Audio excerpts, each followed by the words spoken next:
Irina মনে মনে ভাবে আগের জন্মে ও আমাকে ভীষণ অত্যাচার করেছিল। এই কথা ভাবতেই সে একটু থমকে যায়।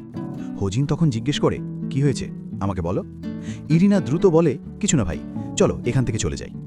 এরপর আমরা জানতে পারি এই ভাই শহরের যত মানুষ ছিল তাদের সবাইকে নাকি স্যাক্রিফাইসের নামে নিয়ে যেত, কিন্তু একবার নিয়ে গেলে কাউকেই আর ফিরিয়ে আনত না।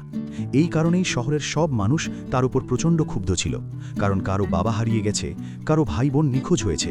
সবাইকে কোনো এক বিশেষ উদ্দেশ্যে নিয়ে যাওয়া হয়েছিল, তাই সবাই ক্ষিপ্ত হয়ে তাকে মারতে থাকে, আর সেই লোক তখন সেখানেই মারা যায়। সেই সময় হোজিন তার ম্যাজিক ব্যবহার করে লোকটিকে ফিনিশ করে দেয়। এরপর তারা দুজনে কেনাকাটা করতে যাচ্ছিল, তখন সবাই বলে, আমার কাছ থেকে কিনে নাও, আমার কাপড়গুলো কিনে নাও।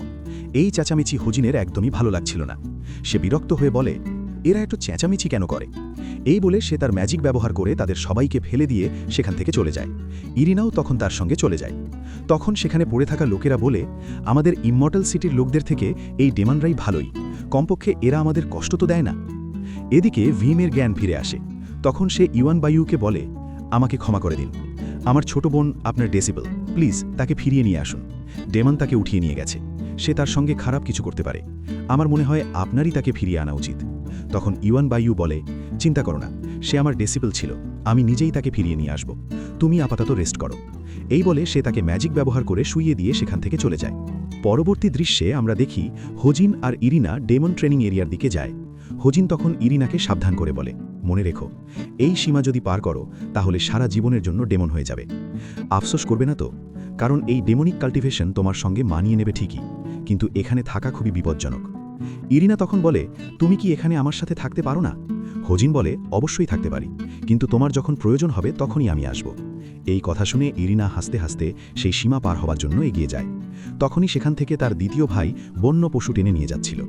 কিন্তু যখনই ইরিনাকে দেখে তখন তার কাছে গিয়ে গন্ধ শুকে বলে, বাহ ডিলিশিয়াস, তোমার শরীর থেকে কি দারুণ সুগন্ধ আসছে।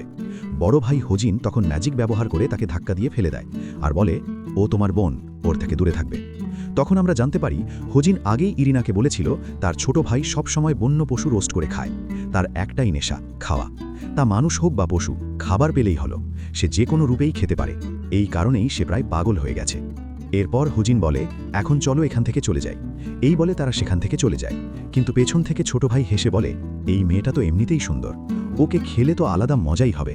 এরপর তারা পৌঁছে যায় ডেমন লর্ডের কাছে। সেখানে হোজিন ইরিনাকে বলে, ডেমন লর্ড এমনিতে খুব ভালো, কিন্তু তোমাকে শুধু তার মন জয় করতে হবে, কারণ তারাই তোমাকে নতুন জীবন দিয়েছে। আর মনে রেখো, যদি তুমি তাদের জন্য ভালো কাজ করো তাহলে তারাই তোমাকে রক্ষা করবে।